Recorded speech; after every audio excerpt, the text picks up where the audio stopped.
Hey, what's up everybody? DDO44 coming into another video. Alright, so I figured I'd ramble about basketball. Don't know what I'm going to say, but 100% of the time when I've intent to do this, I end up coming up with something cohesive. The video ends up pretty good, so I figured I'd give this a shot. I'm walking exhausted right now. I feel extremely tired, so if I misspeak or something like that, a little more than usual, credit it to just me feeling really beat, but I'm still out here moving around. So, yeah, man. Lakers, listening to people critique the team decision to waive Blake Hinson in place of Christian Koloko, and a lot of people just they're who they were trained to be. If I'm being completely honest with you, Laker fans, sports fans, we are who we're trained to be. We're in a Golden State era where shooting is king. Steph Curry, Dirk Nowitzki, all of us who grew raised in this era, the three ball is given so much credence, and it's important. It's not just the training that we've had, but it's also it's extremely important component to today's basketball. You need enough shooting, and I don't know that the Lakers have enough shooting. The problem is, if you're going to keep a guy who can only do that one thing, then you got to take into account all of the other issues that come with having that person on the floor so that they can do that one thing.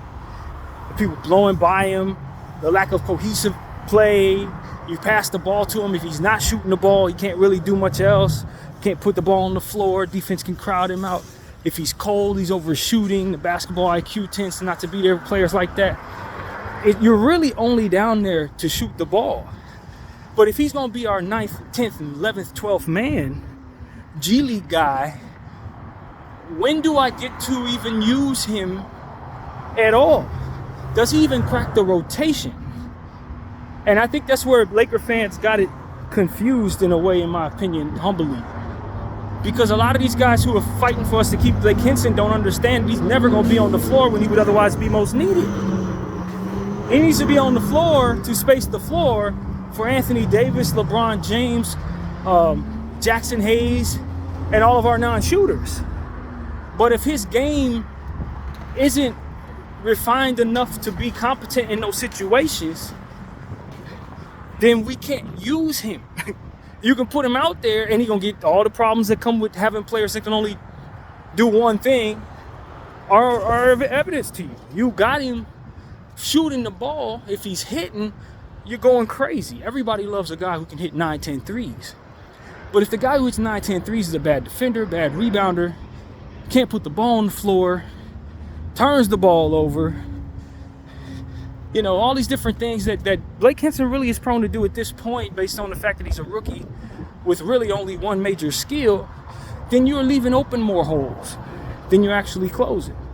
And for all the spacing that you think he's going to do when he's hot, you got to take into account all those problems he's going to create, whether he's hot or not. But especially when he's not, he just becomes an empty piece. And that's not what the Lakers need. We have too much of that in the form of one-way guys who can't defend but can only score, but who can only defend and can't score. You got too much one-way talent to begin with. So why am I going to get rid of a guy who, in Colin Castleton, who plays the center position when I need centers, which is why I'm bringing in centers like Koloko, try to help me boost in my center position, or move on from a guy like the other gentleman, Torrey, I think his name is. Why would I move on from that player if I know I need centers and he's a center too? He can play the 5, he can play the 4. You know what I mean? Wouldn't it be better for me, who has center positions, to hold on to my centers rather than replacing a guy like Torrey with Koloko, who's probably not much better than him? Similar stuff, similar skill sets, similar length. It's like the redundancy of bringing in the same player and over again could be a real thing. But the problem that you have is that you don't have enough centers. So it's not really a redundancy in the sense that you just need more guys to do what they do. You need more guys to play that position comfortably, so you ain't got to have guys play out of position. So you don't have to rely upon guys who are under-talented or underdeveloped due to the lack of options. You create more options. If Jackson Hayes is playing like trash, Christian Wood is hurt, and Castleton's not ready, now I got Torrey and Koloko from which to choose from as well. I ain't got to lean on any of these dudes. There's plenty of them. And if they all suck, then we can start waiving a couple people and still have enough of the center position from which to use, rather than continuing to have to rely upon people who can't play, if that's what it's going to be. So for me, it's like, it was never a choice for the Lakers to move on from Castleton or the other guy. Because at the end of the day, you needed the position that those two play. Not as much as you need a three-point shooter. So that's what it really comes down to. Is it going to be hard for me to find a guy like Henson who can shoot the three ball at his size and can't do nothing else? No. No, I can go get Matt Ryan right now for that, if I'm being completely honest with you. And I know he's a big body dude, which is intriguing when you consider a shooter like that.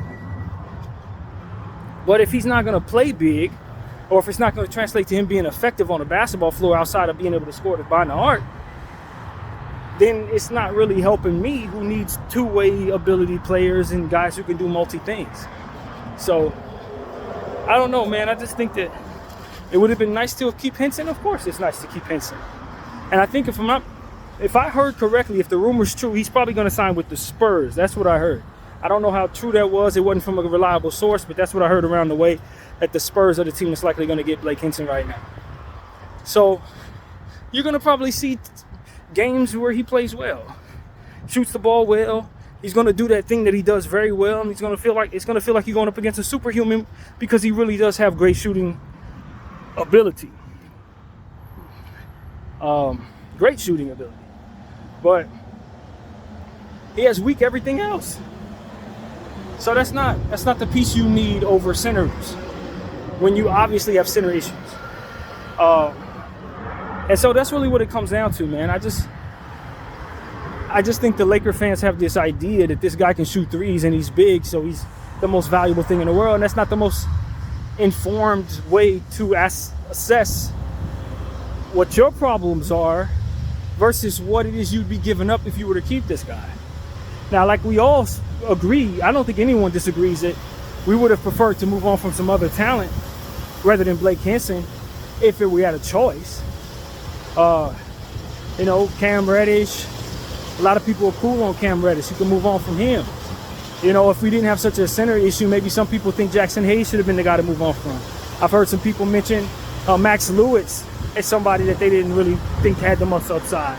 I complained about Max Lewis a lot in the summer league, so I understand where they're coming from in a nutshell, saying that they don't really love Max Lewis's game or whatever. But Max Lewis is a guy we traded up to get in the second round last year, and he's still a very young player. He hasn't even fully become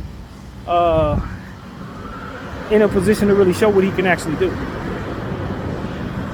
And so, would I throw a fit if we moved on from one of these guys? Not necessarily. But if I'm going to choose who has a higher upside between Max Lewis and Blake Henson, it's going to be Max Lewis. Because Max Lewis should be able to, in theory, provide more than one skill. When he fully develops, he should be able to do more than just run around and shoot. You know what I mean? Like, literally. And so that's what it really comes down to. He may not develop to be the type of shooter that Blake Henson is, but will Blake develop the other skills that Max Lewis is going to develop?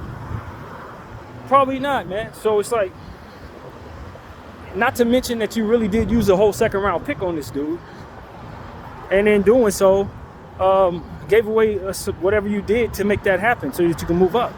And so I don't think that giving up on Max Lewis is the move. He had a really good year with Pepperdine 2 years ago, was a leading guy.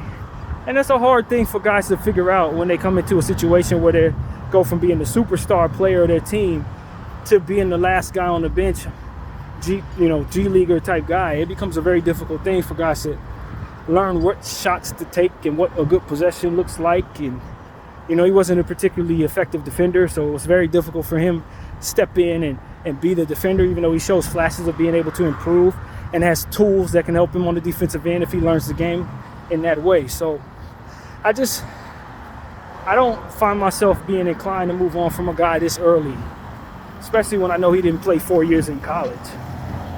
You know, I also don't find myself overly inclined to develop everyone. You know, getting a guy who's young and waiting out his development process. Some cases it don't really work out. Yes, sir. No, thank you very much, man. You know, sometimes it doesn't work out. It really doesn't. You find yourself developing a guy and they still don't turn into nothing 4 or 5 years down the road and you're stuck with him. There's always a chance that happens. And so, and going through the process of watching guys grow up and the times and the mistakes that they make, the type of mistakes that they can make, sometimes it ain't really worth it. Especially if you got to rely upon them to play. You know, but if you have the development environment for them to do better, then maybe you can find yourself being able to wait that out depending on how much you think that player may be able to help you. And so it's not a perfect science. None of this is a perfect science, man. Sometimes guys make huge leaps in bounds in what it is that you thought they would be versus what it is they actually turn into. So I don't find myself certain that we made the right decision. It just seems like the right decision based on the options in front of us and what our needs are as a franchise. And, you know, a team that doesn't have a whole lot of assets needs to evaluate talent properly and then put themselves in the strongest position to have things that are going to develop into more assets, more valuable assets over time. So if a guy like Max Lewis has a hell of a lot of upside, it would behoove me to keep him if I could turn him into a tradable asset.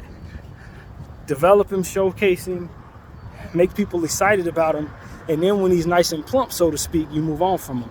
But if the upside of the guy is just pretty much what it is right now, and at his best, he's just going to be a little better than what he is right now at the very good thing that he's already great at,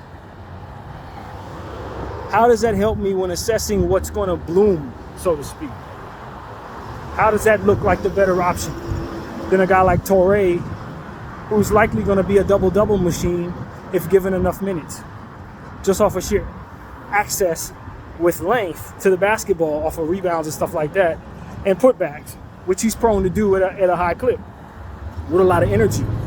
Now, I heard somebody say Toure's a turnover machine. Well, nobody's perfect. We ain't asking him to come in and be Rasheed Wallace or something like that, Kevin Durant, Kevin Garnett. We just asking him to come in and play the role as a nice developing big who can do things on both sides of the floor, block some shots, rebound on both ends, putbacks. That's all I'm asking Toure to do, man, develop. And so with length and energy, given the fact that we've had some energy issues with some of our bigs over the years, a guy like Anthony Davis tends to be a little shy scoring the ball sometimes.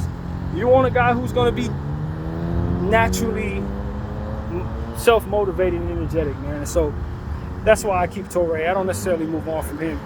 I respect people who will see the need in keeping a guy who can shoot the three as well as Henson may be able to.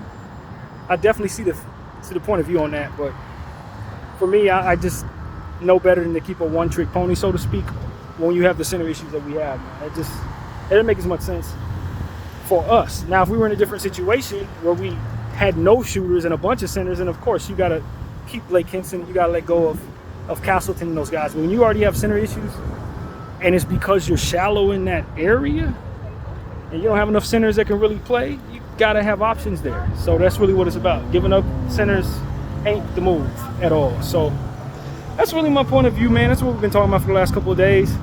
I respect Blake Henson could turn into something that makes me regret this conversation. I have no doubt. Or that Koloko comes in and it's not worth the trouble, or, you know, has more issues with his health and then this is a bad decision. It's a lot of different things that can go a lot of different ways, man. But the point is to give yourself more options at the center position, because we have everything else. Although I have argued that we need a point guard somewhere on the roster that we can count on, none of these guys were, point guards. None of them were. So Now that we have more depth at the center position, I think we start the season, figure out which one of these dudes can really play, start the training camp, rather, figure out which ones JJ Redick can see in his rotation. And then once we have an understanding of what JJ's intentions are with that position, then we can start moving on from centers. Because right now, if my math is correct, you have about 5 centers. You went from having no centers that you really count on to potentially, when everybody gets healthy, having 5 of them. So what that ends up becoming is a situation where you may have too many centers. But that's okay, because you're taking that into account and you're trying to choose from these guys which ones you want to hold on to and which ones can be moved on from. So we're talking about, and I exclude Anthony Davis from this conversation, Colin Castleton, Omer Traore, I think it's Traore, I've been calling him Traore, Christian Wood,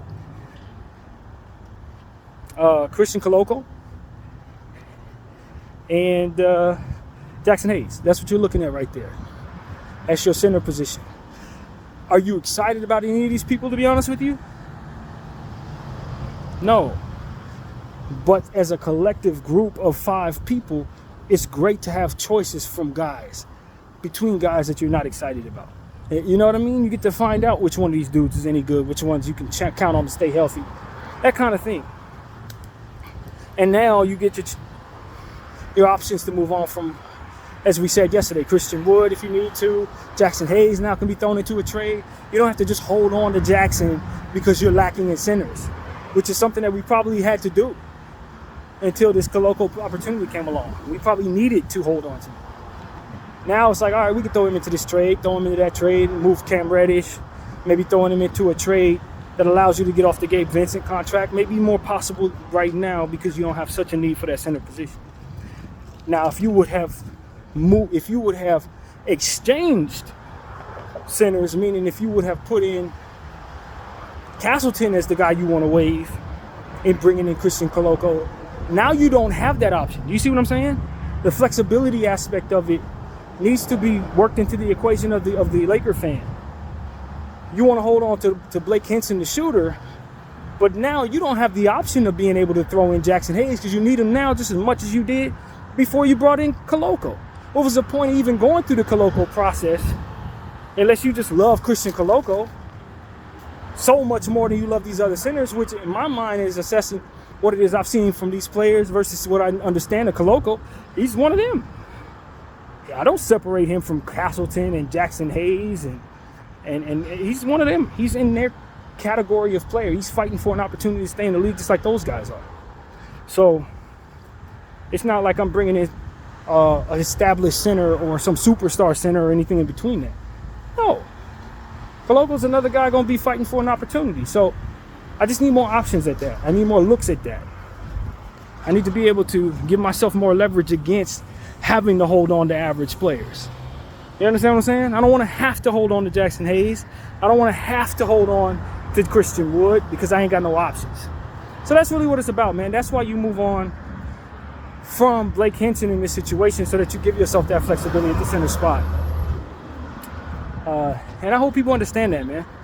Because a lot of people are going around bashing the Lakers as if they made a bad decision, when I don't think a lot of them are informed enough to know why we were going after Koloko in the first place.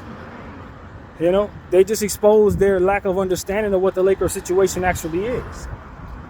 The Lakers situation is that you didn't have enough centers, man, and you were relying upon average centers. So it's like you don't want to rely upon average centers. You want to have more options so that you can be able to move on from some of them dudes if necessary. And I think Koloko gives us that option. And so that's really what it is, man. We await the start of the season. I don't really know what else there is to say, to be honest with you, in regards to the Lakers. I haven't heard rumors or anything. When you're this close to the start of the season, everybody just waits to the start of the season, to be honest with you. Excuse me. It's not really about trying to make trades at this point. You know, I always say you wait until there's an actual price tag on everything. Right now, you have the off-season price tag on all these players. Why would I pay off-season price for guys when I could just start the season and see what the guys are really worth? Now, in the same breath, if a guy's value skyrockets, you feel stupid. You wish you did do a move while it was this off-season price tag. But that's weighed against the risk of triple playing for somebody. You know what I mean? And so you would rather take the risk in that way than put yourself in a position to have to overpay and triple pay for a guy who's about to have a slump.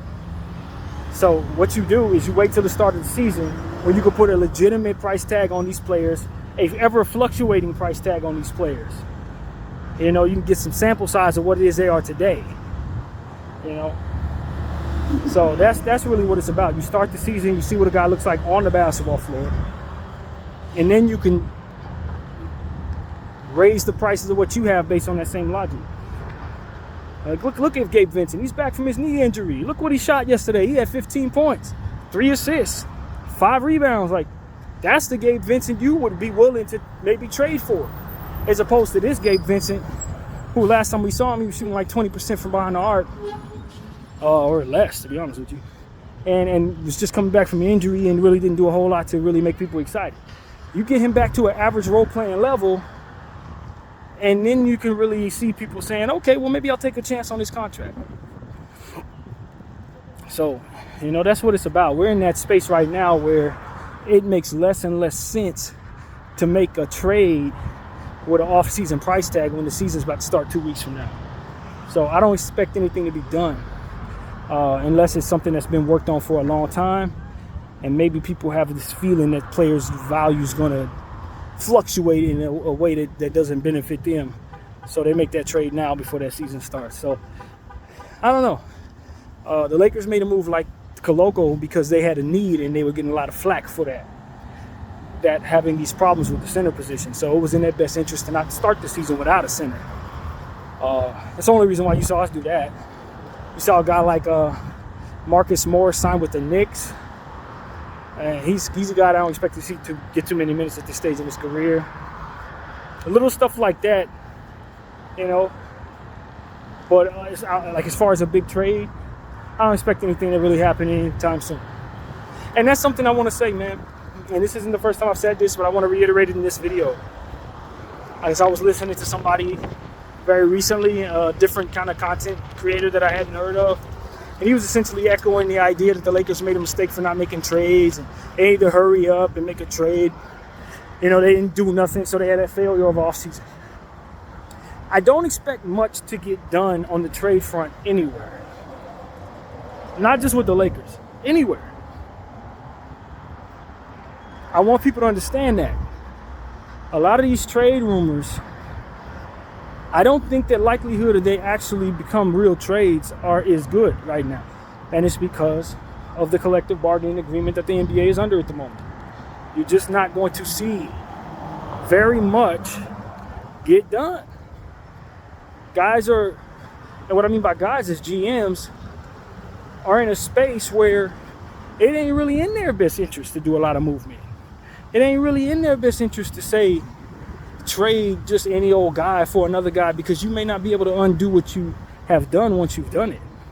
See, we're exiting the NBA era where I make a certain trade, and if I don't like the guy, then I might be able to wheel him and deal him 6 months from now, 3 months from now, whatever. The likelihood that people are going to be willing to move around to undo things that you didn't want done, unless it feels a pressing need that they have, it probably isn't in their best benefit to take on something you're disappointed with. The overall environment for which you can undo something without incorporating future assets on top of it is pretty much behind us. Even if it's a whack-ass role player, excuse my language, it's going to be hard for you to convince a GM to take him from you without taking back a problem that's worse than that, or tacking on second rounders or maybe even first rounders. So in that environment, even a good trade is a trade that I don't know if it's the best risk for me to take, because if it turns out to be a mistake, I can't undo it. And that's what this apron era has placed us in. A space where you have to overall assess the risk factor with an increased intensity on the negative side, because of the presence of not being able to undo it. It becomes less likely. You see what I'm saying? Even if it's a good trade, I may not be able to fix it if it goes wrong. And so for me, it's like when you have that being the problem where people have to just overall elevate their risk factor on everything that they're talking about, then it becomes a situation where leverage is even more prevalent in the conversation. Now, if I can get you to give me something you have no business giving me, for sure I'm gonna do a deal. But we're in the presence of watching teams make that mistake and pay for it. So you have recent data of teams making big mistakes in that regard, like the Russell Westbrook move. And even though Rudy Gobert has worked out, so much was given up to get Rudy. It's just like nobody wants to get fleeced, man. So you got to layer that on top of what I've already described against the logic of being willing to make trades. And so it's like, okay, well, they got these two things factored in. Why am I making any moves? I think people are positioning themselves at this point, most teams, to lower the risk of what it is that will be held on to for several years. You know, that's really what it comes down to. If I can get some stuff here that I think is so very likely I'm not unhappy with, and just wait this collective bargaining agreement situation out, that's probably the best strategy for myself as a franchise. And I think that's what a lot of teams are doing. So it's like, I got my Pantheon great current guy, somebody who I win with all the time. I'm paying him $300 million. Or a guy that's likely going to be comfortable here. He's happy here. He got his family here. We ain't been winning, and he ain't been unhappy. So if I just pay him now, we can wait this out, give him 3-year, 4-year deal, and just wait it out. Teams are doing that right now. But it's like, you look at players that likely aren't going to look as good on a trade market, and you say, I'm not paying him. Because even if the risk isn't that bad in normal circumstances, it is right now under these circumstances. So a guy like Brandon Ingram can't get the contract he wants because he's a player that has had injury issues in the recent past, missing like 40 games a season and stuff like that. So it becomes a situation where now he's up for what he would consider to be a payday. And if I sign him to that and he continues on the trajectory he's been on, missing games, and we're not a good enough team to justify that contract, now I'm in a situation where I can't necessarily move him for the cost that he would otherwise be worth. So it would be better for me to weigh the risk of letting him walk and or just playing him out for the rest of the season and letting him walk, and then negotiating with him in the presence of other teams trying to court him, than it is for me to give him an extension and then things continue to stay bad and I have to undo them and not able to. So that's what Brandon Ingram's running into. It looks like he's being lowballed, and to a point, you would probably say he is. But the presence of the risk for the Pelicans just doesn't appear to make as much sense when he's been projecting to miss a lot of games going forward based on what the recent history's been. So it's like, I'm not giving him the same amount I give somebody who I think is going to be my franchise guy, even though he could be considered a franchise guy if he goes to the right spot, not in my spot. Not with him missing this many games. I'm not paying him that. Not when I already got Zion Williamson committed to. Now, some may say with the New Orleans specific situation, maybe they shouldn't have committed to Zion. That's their prerogative. I'm not here to argue that one way or another. I don't really think about that. I'm thinking about more so Brandon Ingram's circumstance. And he just found himself traded to the wrong team to pay him for the long term under these conditions. So, and naturally everybody follows suit when it comes to assessing him as a player. So you look at the rest of the league, they're like New Orleans, who's had him for the last 3-4 years, don't want to pay him $250. I sure as hell ain't. You know, that's what it becomes. And so as you look at that and assess that properly, you just find him in a space where it's likely he's not going to get his money. Unless he goes out there and plays 82 games this season, makes an all-star team, has a good playoffs, then people be willing to give him what he's asking for. But other than that, anything short of that, he's not going to get his money. And so that's the frustration part that he has to kind of live with. It's just not there. The market ain't going to be that kind to him under these circumstances, because it's likely that they're assessing they will have to trade him at some point. And ain't nobody going to want to take that contract. So that's really what it comes down to.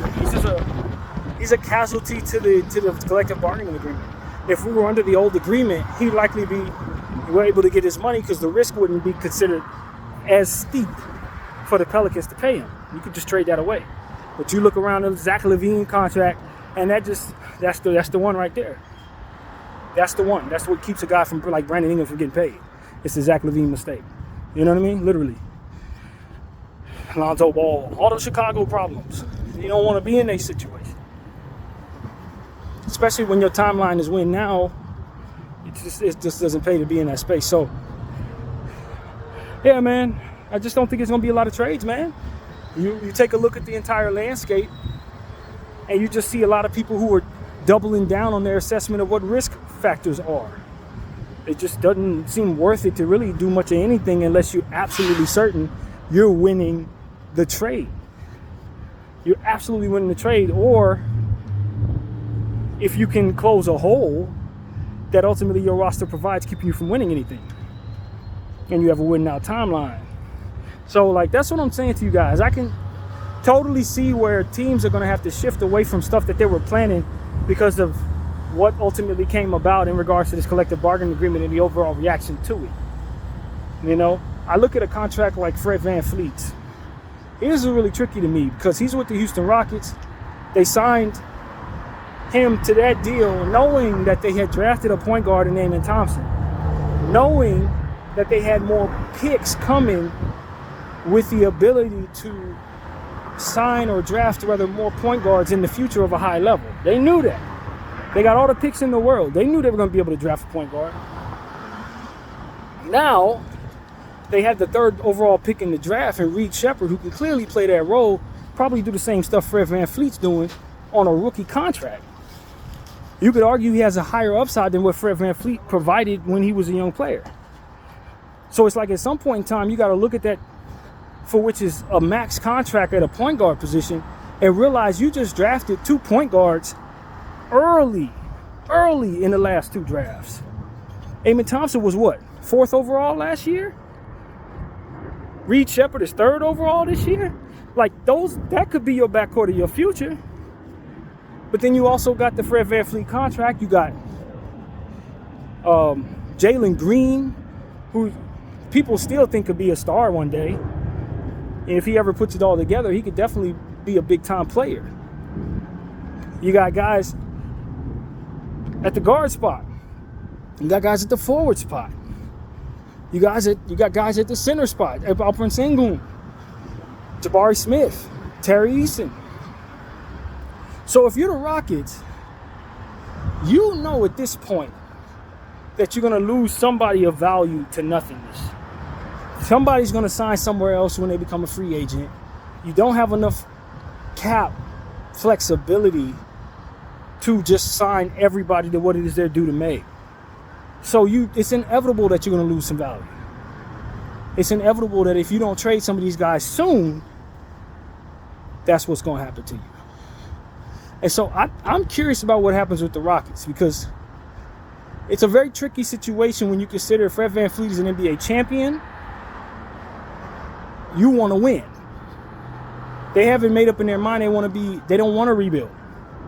They don't want to just develop their entire squad at the same time. They didn't want to do that. You know, keep in mind that the situation with the guy that signed with the Clippers, the one that got into the domestic violence situation, I can't think of his name right now, Porter, he was a player that was of high value too that dissipated into nothing because of that situation.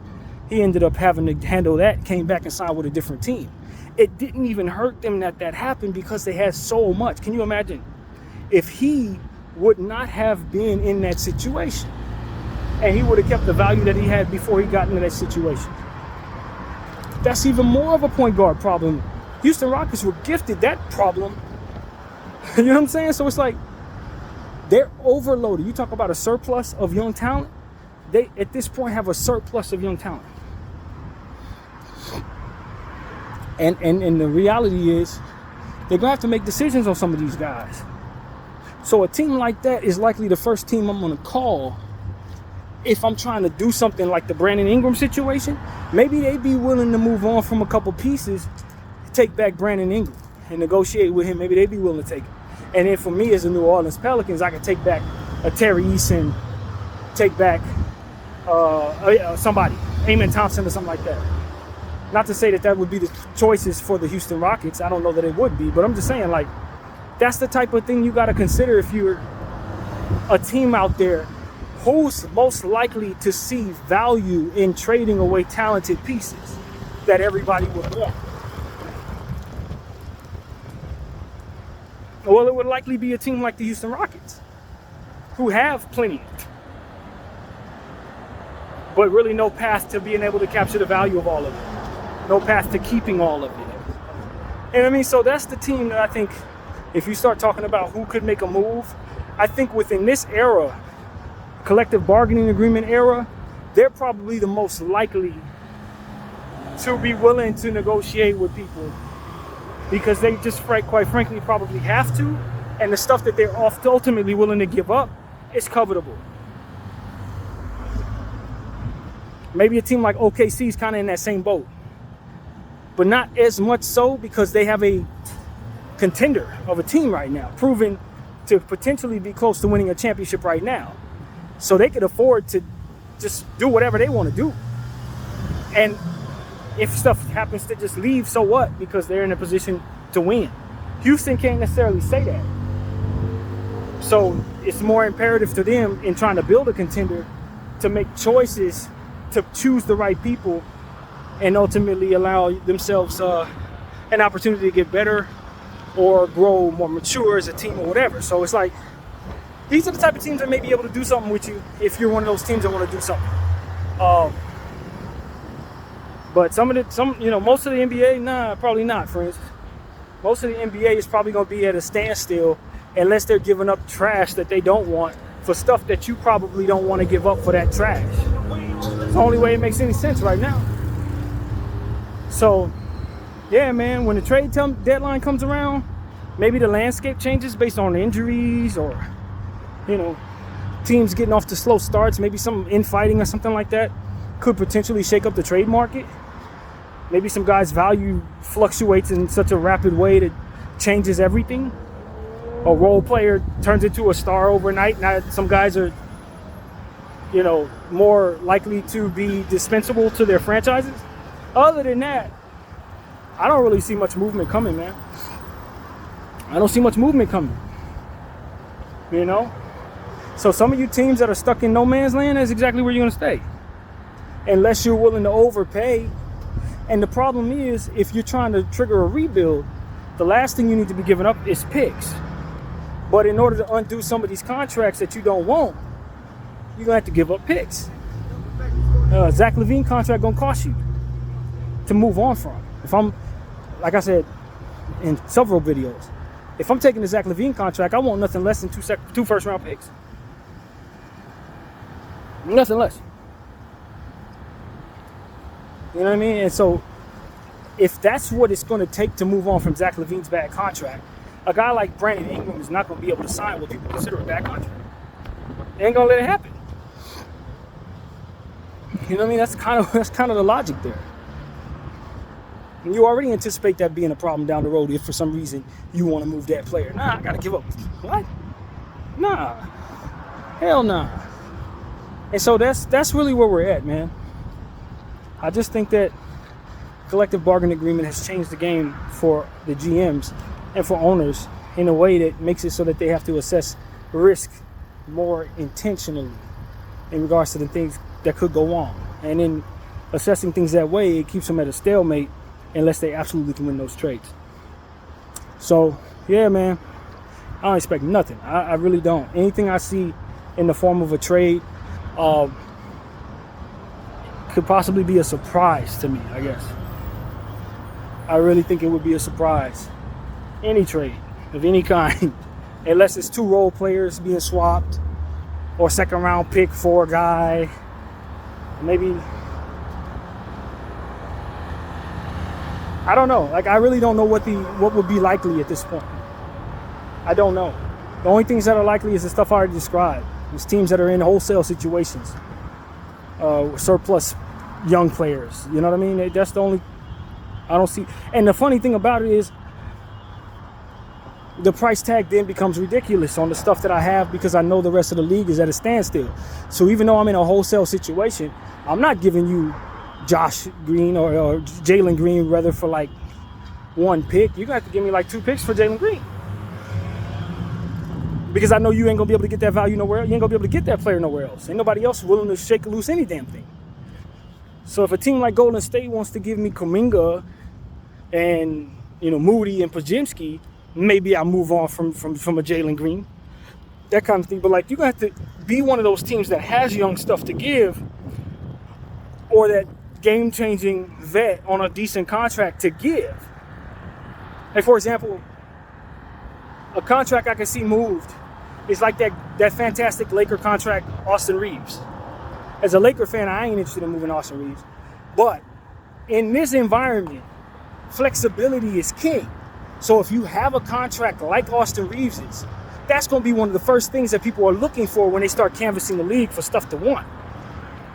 So while I don't want the Lakers to trade Austin Reeves, I think Austin's more likely to be coveted than most of the stuff that's in the league based on his contract and the expectations of what he can do for your team. You see what I'm saying? And that's another reason why the Lakers need to be very careful not to just up and move that thing just to do. No, because his contract is so fantastic in a world full of bad and average contracts, with more bad contracts being on the way. You know, more people are going to be signing contracts that are probably not going to be good going forward. So you want to keep the ones that are cost effective, that allow for you to pile more good talent next to it, so that you can put yourself in the strongest position to stack a good team together in this era. And so that's what teams are going to be looking to do. And so it's absolute gold to have players like that and contracts like that attached to productive basketball players. And so that's what I'm saying, man. I don't think it's too likely. I don't think anybody should hold their breath. I don't think we are in a 2K era by any stretch of the imagination. A lot of times people are like, oh, you need to make a trade. Why haven't you just done this? Because it ain't the environment for which that's going to be done responsibly. You can say that you want to make trades. You can say that this player would look good over there, but his contract may not fit for the future of the team. The team itself may say, you know what, nah, that's not a good idea for us, because we got to consider the next 5, 6, 7 years of our future, not just the one that we're in. And so that's really what it comes down to. But that's pretty much my video for today, man. Hope everybody enjoyed BDF 44. Thank you all for watching. I'm out.